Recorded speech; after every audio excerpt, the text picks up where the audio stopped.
platoon sergeant was shot in the head with a 51 caliber machine gun round about 6 feet to my left. And so all around me, we fell to the ground. We're returning enemy fire. We were pinned down in this open field. And G'day, and welcome to Wellbeing. I'm Jack Hodgins. Last week, we spoke to a daughter of a World War II veteran who had PTSD. This week, we speak to Roger Helle, a Vietnam veteran with a PTSD journey. The Vietnam War lasted from 1955 to 1975 and is significant to the PTSD field, as it was with this cohort of veterans that PTSD was first officially recognised.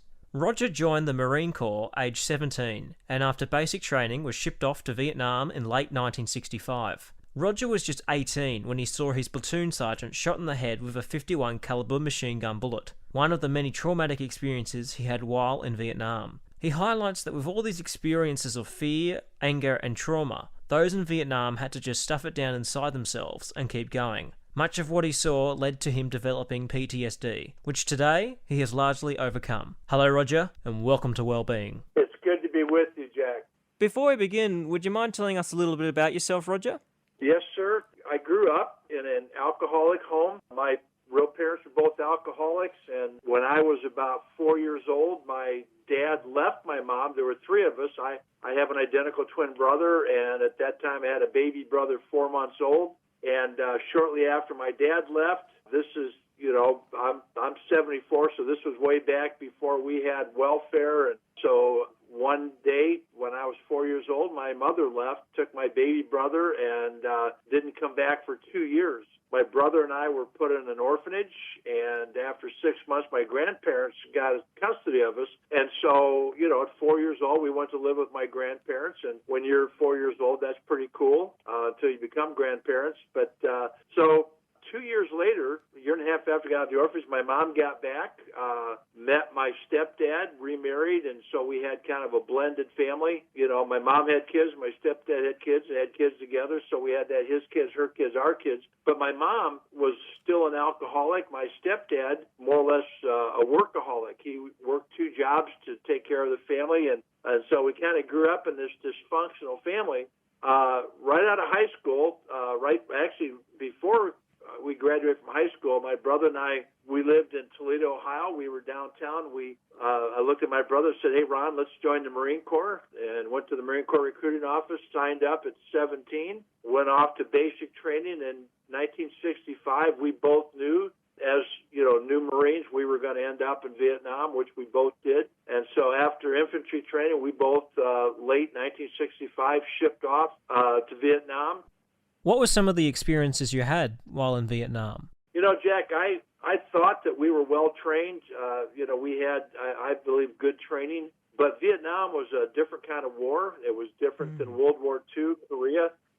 Guerrilla warfare, the strategy is the enemy waits till it's to his advantage to let you find him. Even though I felt like we were well prepared, early on in my first tour, my company, on a search and destroy mission, we walked into a battalion-sized enemy ambush, and in one 45-minute firefight, my company of 219 Marines was reduced to 219 men that had not been killed or wounded.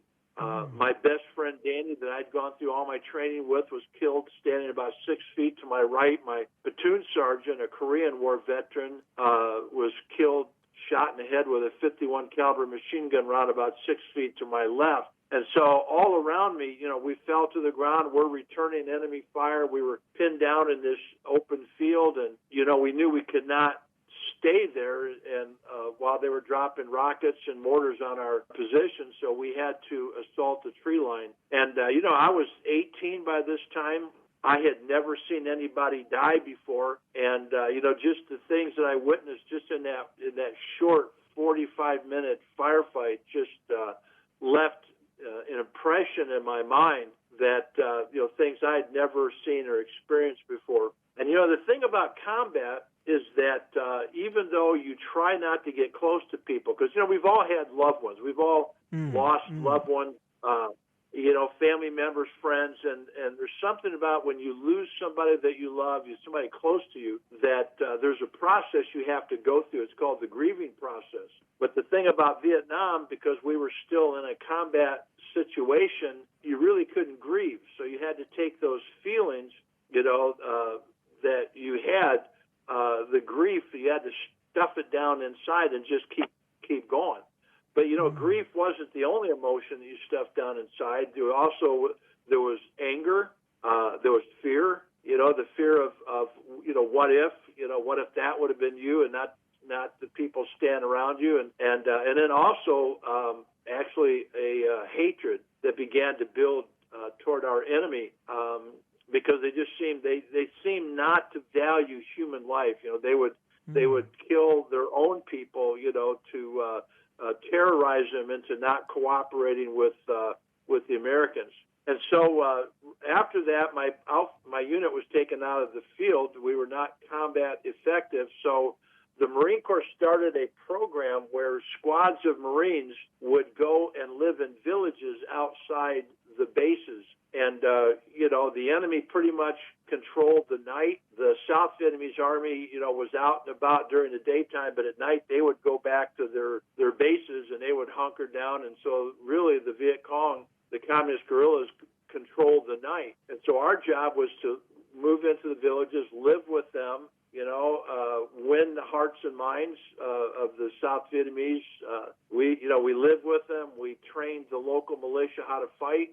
We ate with them, fought with them, bled with them, and sometimes died with them. I'd been living in the village about 2 months, and one night on a patrol, we walked into an enemy ambush, and there were 13 of us. When the enemy opened fire on us in the ambush, the 10 guys in front of me were all killed, just shot multiple times. The point man was shot 27 different times. And myself and 2 Marines behind me were blown off of the trail by a mine. And I remember laying in the rice paddy watching these ghostly figures come out of the shadows, killing anybody that was still alive on the trail. And, I was...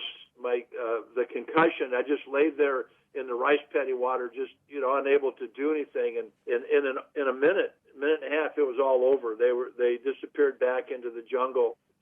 Then I began to hear moaning, and the 2 guys behind me had basically taken the brunt of a mine, and they were moaning, and I got them up against the rice paddy dike, and fortunately, I found the radio, probably the only piece of equipment that the Viet Cong left. The man who was carrying it was on his back, so they didn't see the radio. And I called we always had a react force, a platoon of Marines waiting. They came, they medevaced my 2 friends, and then put the 10 bodies of my fellow Marines and me on the helicopter back to our base.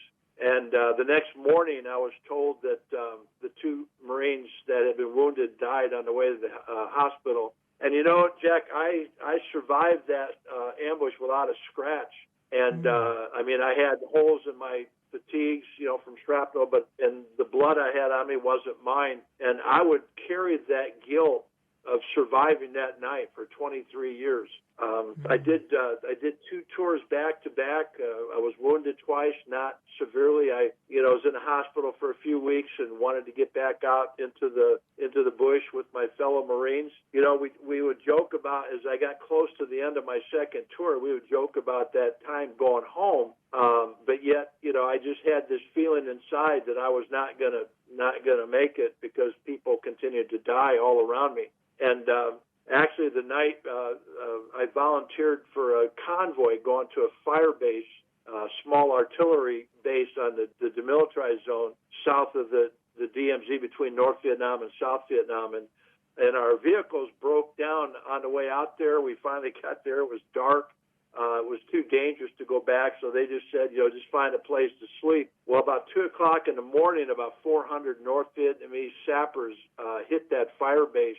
And between 2 o'clock and dawn, we fought back and forth at times, literally hand to hand, to repel the enemy from this little fire base. Dawn came, all around the perimeter. There were bodies of Marines and dead North Vietnamese soldiers. We found out that they had injected themselves with morphine before they launched the attack. That way they didn't feel, the bullets. They could get hit, but yet still keep coming. And a helicopter landed. Some of our officers from our division headquarters came out to get a battlefield assessment. And I heard somebody call my name and tell me to get on a helicopter. And long story short, I started my journey home. And 48 hours after being in hand-to-hand combat, I was back home, safe. You're listening to Wellbeing, a nationally distributed radio show and podcast. My guest today is Roger Helle, a Vietnam veteran with a PTSD journey. What was it like returning home from Vietnam? How did America treat its returning Vietnam vets? You know, when I joined the Marine Corps in 65, America was a country, it was a sense of patriotism. We loved our country. We loved the flag. We felt like we were doing something good to defend the people of South Vietnam from communist aggression. But by the time I got home, something had changed in our country. You know, Vietnam was the first war we watched in our living rooms every single night. And America became somewhat embarrassed by Vietnam. And so my mom said, "Hon, I'm glad you're home. I'm glad you're okay. But this Vietnam, it's just," and we didn't use the term awkward then, but it was that's what she said. It was kind of embarrassing.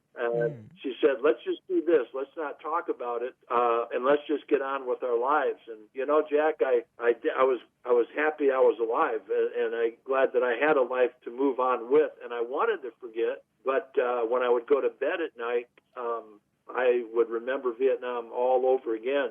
And but, you know, fortunately, I was still in the Marine Corps, and I was surrounded by men just like me. And I could look at their ribbons and know where they'd been, you know, what they'd been through. And there was that camaraderie, that we had. And but 3 years back in the States, I was a rifle instructor, a drill instructor, and then a criminal investigator. 3 years later, 1970, I volunteered to go back to Vietnam. And by 1975, this country had changed so radically that, it was like they were no more not embarrassed about Vietnam. There was a group, very small in numbers, but given very much visibility by the media. They weren't embarrassed about the war. They were outright angry. And, you know, I would put my uniform on to go somewhere, and I would meet a peace protester who wanted to kill me for peace.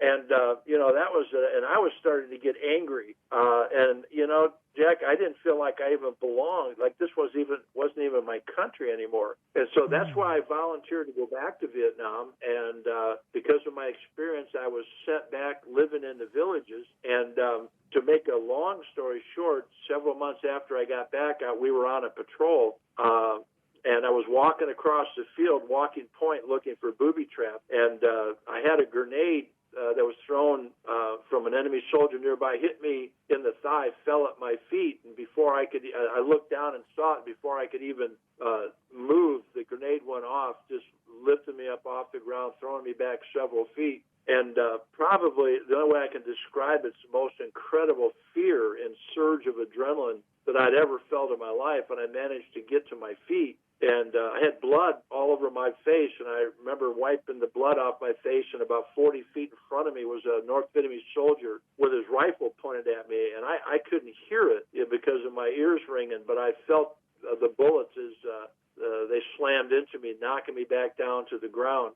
And I remember laying on the ground with this horrifying feeling, that I was going to die. And I remember rolling over on my back and looked up, and another North Vietnamese soldier was standing over me with his rifle lifted up, and as I was laying on the ground, watched as this young North Vietnamese soldier run his bayonet through my stomach. And, I was laying on the ground. This was not happening. This was a nightmare. I was going to wake up from this nightmare, and I'd be okay. But it didn't. I was able to get up and only walk a few steps before I fell, and then my Navy corpsman, 21-year-old Navy corpsman and a 19-year-old Marine Lance Corporal ran out across that field and dragged me to safety. I remember them, my corpsman trying to stop the bleeding, trying to bandage up my wounds. I remember the helicopter landing and taking me back to a medical hospital in Da Nang, Vietnam. And I remember the doctor putting the mask on my face saying, "Son, we're going to take you down to surgery." Sights, sounds, the smell of blood, the smell of charred flesh. I was not the only casualty. Were embedded literally forever into my mind. 6 days later, I woke up, and I saw my twin brother walk past the doctor to my bed. He had walked past, didn't even recognize me. And I heard him ask the doctor, said, "I'm Sergeant Helle's brother." He said, "Could you tell me how he's doing?" And the doctor looked at my brother and he said, "Son, your brother's going to die. There's nothing else we can do." And, Jack, I was 22. I was like 3 months from my 23rd birthday. This was my third time being wounded. And this time I felt a fear that was greater than combat. And I remember and I was not a religious person by any means, but I remember, saying, "God, if you let me live, I'll do anything you want." And seemingly he did. It was about a week and a half later before I was strong enough to be medevac back to the States. On the way back to the States, I started bleeding internally, and they took me off the plane in Japan, and I was a few weeks and 5 surgeries in Japan, and then finally back to the States, Great Lakes Naval Hospital outside of Chicago. And during that time, I spent 9 months in the hospital, had 24 operations, 4 plastic surgery operations, and they were going to amputate my leg, but they didn't. They were going to amputate my right arm, but they didn't. I mean, it was just 9 months later, I walked out of the hospital and, kind of kidly said, "Well, when the going gets tough, Marines, get going." And totally, God was totally out of my mind. And, got out. I had tended to go into law enforcement, but because of my injuries, I could not work for law enforcement or the FBI. So I became a private investigator working for a large security investigation company. And, met my wife, convinced her I was normal. We got married probably about a year and a half after I got out of the Marine Corps. And I was very successful in my career, but, on the outside, Jack, I looked okay, but inside I was still wounded. I would relive Vietnam every single night. I would be standing in a field and a grenade is laying at my feet and I can't get away. And I would struggle and fight until finally the grenade would go off and I'd wake up soaking wet and it was sweat. And if I could go to sleep again, I'd see my best friend Danny laying on the ground looking up at me through lifeless eyes, or see somebody on the trail in front of me step on a mine and just see their body just disappear in front of me. I relived that for 4.5 years. And, growing up, I love my mom.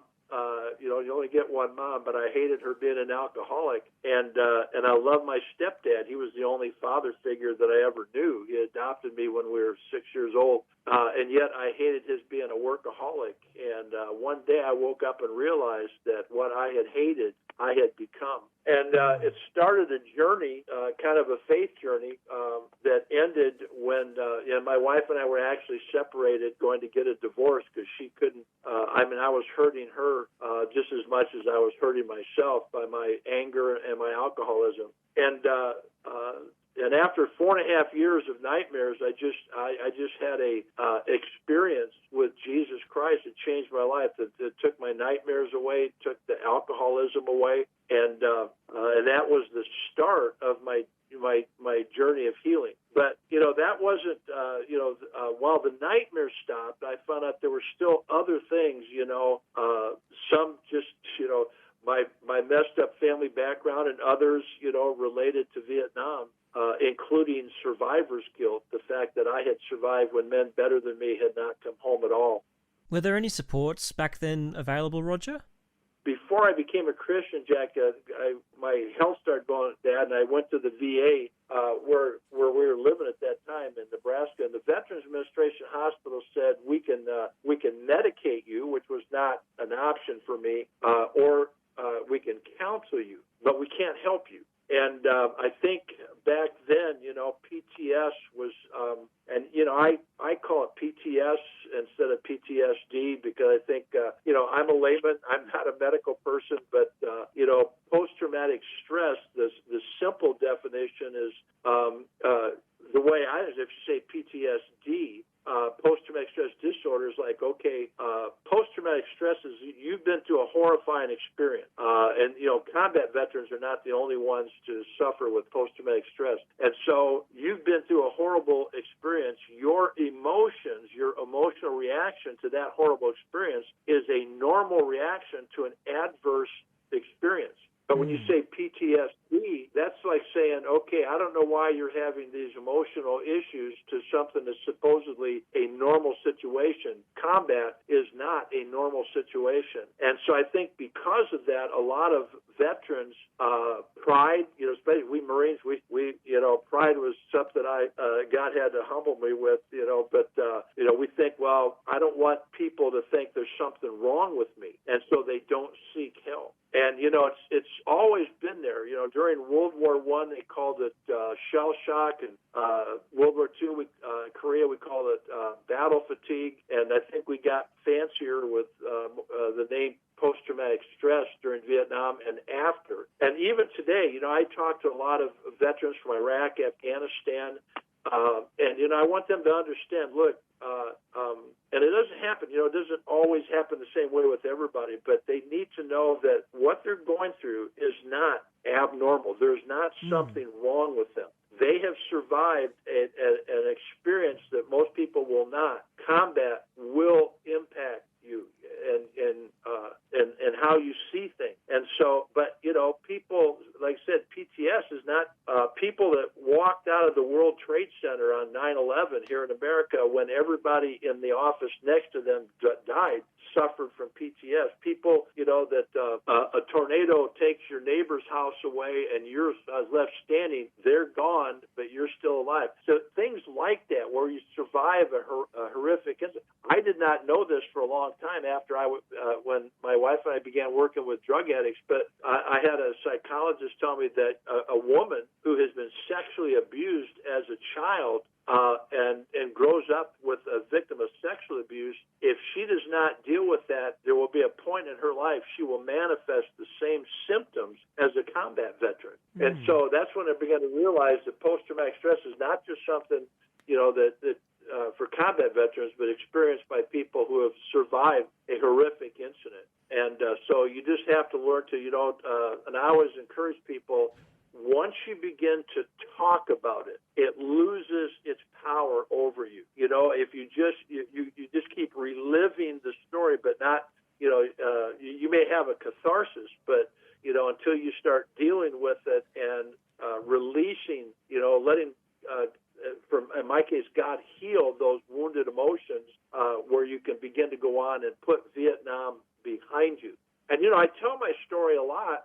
As I travel, I love speaking with veterans and veterans, events. It was not, like I said, I was telling Vietnam was not my only issue. I had, I was wounded emotionally as a child before I ever, went to Vietnam. But the fact that there's that talking about it and knowing that there's not something wrong with you is the step, to healing. And to know that there is hope. The VA, when I first got out, didn't offer me any kind of hope at all. And I think that's the one thing in my journey that I learned that with God, there's always hope. And we're never without hope. And I think that just like dealing many, many years with people with addictions, I found out that, I had never been a drug addict, but I was an alcoholic and trying to make the pain go away. And to realize that, we can be free from that. When people know they have hope, then they're less likely to consider taking their life.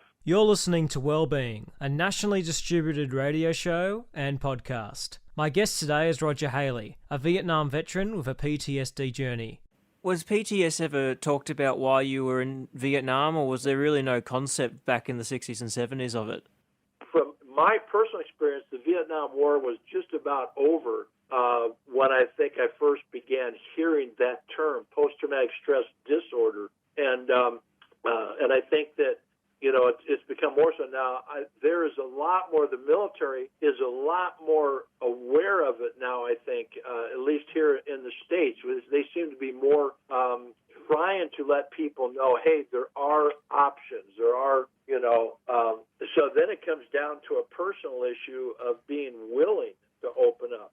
It's just like being an alcoholic. They say the first step to recovery is admitting that you're an alcoholic. And so that comes down to our pride. Are we willing to say, hey, I need help? And we've got to let people know, anybody, whatever the cause of their PTS, we've got to let them know you are not without hope. Was it hard for you to first ask for that help? Yes. in fact, I didn't. Like I said, the VA said we can medicate you and we can counsel you, but we can't really. In other words, nothing's going to change. And so in my mind, why bother? And it was through that as my life spun out of control. And here, the woman that I love, we'd only been married 2 years, and I wanted to be a good husband, and it was obvious that I was not. And I think that desperation, I didn't want to go through the same alcoholism. My career was going up, but I was on a self-destruct mode. That was not going to be able to last. My marriage was already a victim of my alcoholism, which was a result of my combat experience.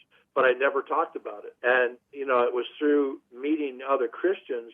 And the funny thing, they were not Vietnam vets. There was not, in my circle of friends at the church we started going to, there was not any Vietnam vets. But just the fact that so many of them had overcome adversity, through their faith, that started me on that journey. And then actually I was in a group one night, and I remembered laying in that hospital bed and hearing the doctor tell me that I was going to die, and heard myself say, God, if you let me live, I'll do anything you want. That started that faith journey. I didn't understand why. I was not any better than the men, that I left behind. So I had to, get to the place where I wanted to move on in my life and get healed. Did the PTS ever affect your daily life in any way, or was it just the nightmares? It's kind of funny how you compartmentalize. I would, after work, I would stop and drink, thinking, okay, this will help me, sleep better. And all it did was make the problem worse. Kind of put that aside in a compartment of its own. And, during the day I worked, I focused on my career. And at night was when, you couldn't run away from him. I would be busy. But when you get home and you go to bed, then that's when, the nightmares would come. Did you ever forego anything that was once important to you because of the PTS? Relationships, I love my wife, Jack, but, I had lost so many people. I had lost so many friends.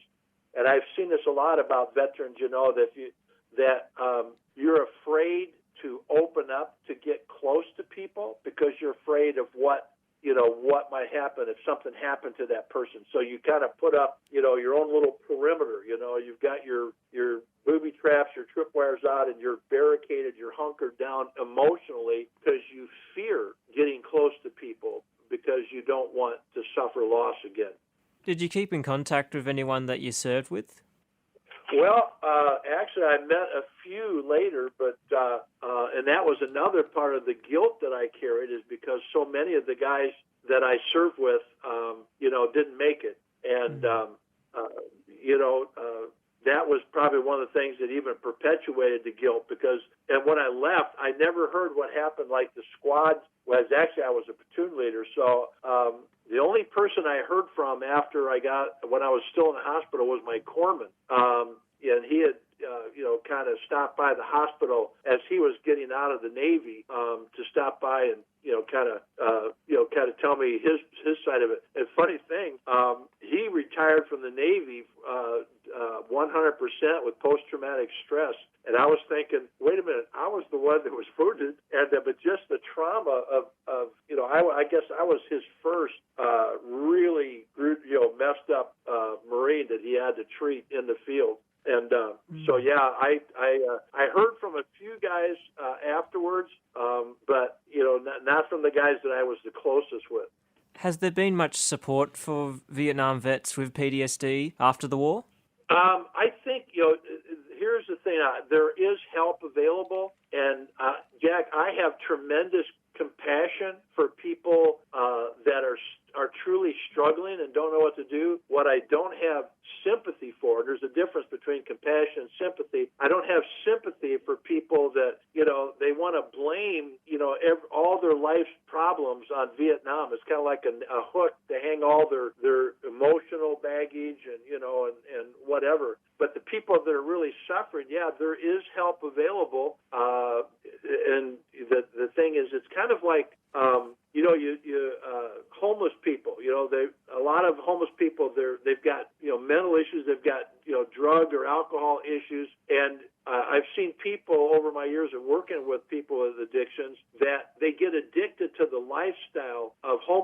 They just they don't want help. They don't want to move out of where their little tent, into like a shelter or something. Vietnam vets, some of them are kind of that same way. They just they use that, and they don't want to change. They don't want to find freedom. I always say, it's time to make your past and let it go. So what is different about your life now that you've gone through that recovery journey and you're kind of out on the other side? What's different about it? Well, like I said, the nightmare stopped. I've learned how to have healthy relationships. My wife and I have been married 49 years, 6 months, and 1 day. Not that I'm counting. I've got a son and daughter the doctor said I'd never have. I have 5 grandchildren. I've worked with people that were broken and wounded, not necessarily from combat. And, this is the thing, the culture we live in today, Jack, there's a lot of people that are wounded that, they didn't have to go to Vietnam, Iraq, Afghanistan. Our culture is geared to wound people. You have people that to turn to deal with the pain of growing up, being abused, being rejected, they turn to drugs or alcohol. And so, I was helping, my wife and I spent 40 years working with a worldwide program called Teen Challenge, and just got to see thousands of young men and women freed from the bondage of addiction. And some of those were, early on Vietnam vets, and in recent years, men and women who served in Iraq and Afghanistan. And that was just to know that you can move beyond it if you're willing. What has had a greater impact on your life? Would it be Vietnam or the PTSD itself? That's kind of hard. That's kind of like splitting hairs. I don't know, the chicken or the egg. The post-traumatic stress was a result of Vietnam and other issues. But I think Vietnam had an impact on me in a whole new dimension. One of the things that, I've been going back to Vietnam with a Christian veterans group for 33 years. I have had multiple occasions to sit down across the table from men that, 50 years ago, we tried to kill each other, and find out, that and what shocked me when I went back is finding guys that we fought against that said, "Oh, we respect you as a worthy adversary." They didn't seem to have the issues with PTSD, that we had, and maybe that's part of our American culture. I don't know. Well, not or Western culture, but and actually, I had a encounter with a colonel. One of our operations in 1966, we were on an operation deep in the jungle right below the demilitarized zone, and we walked into a regimental base camp, and we were pinned down in this valley for 3 days fighting off human wave attacks. We couldn't get our wounded out. We couldn't get our dead out. They had to fly over. There were, I think, in the 3 days, 6 helicopters were shot down trying to bring food and water in. And years later in Vietnam, I met the regimental commander who almost wiped my company out. And he was just shocked because when we met, we'd always, "Oh, you were here. Where did you serve? Whatever." And that's when I realized who he was, and he realized that, okay, I'm here doing a project for him, making him look good, and he tried to kill my whole company. And he said, "Why do you do this?" And I was able to tell him. I said, "Sir, Jesus Christ has taken the memories, the pain associated with my memories of Vietnam away, and because of that, I can say that I love you and God loves you." And he just broke down and started weeping. He said, "I've never had an enemy tell me that he loved me before." And so, I've had the privilege of going back and seeing reconciliation, between us and the enemy that we fought against. And so I think on that level, it helped me to become more vulnerable to people, more aware of other people's needs, and not so self-focused on myself. What would be the take-home from this interview you'd want people to remember the most? Well, one, you don't have to go to war to be wounded. And, anybody, we can be a victim of our culture, our family. The more the family in Western culture breaks down, the more vulnerable, the more wounded emotionally that people are. But they need to know that there is hope. And I think that's the one thing that I always always say, if you know you have hope, then you know that there's help available, and be willing to change. Well, it was fantastic having you on the show today, Roger. Jack, I'm honored to be a part of it, and I hope that there are people out there that realize that whatever situation that they're facing, I can talk about Vietnam today. I remember Vietnam, the things that happened, but the difference is that the pain that was once associated with those memories is gone. And my story is his story. My guest today was Vietnam veteran Roger Helle. Tune in next week where we speak with a Falklands War veteran about their PTSD journey. And if you like this content, check out the Wellbeing podcast for more. Thank you for listening. I'm Jack Hodgins, and all of us at Wellbeing wish you well.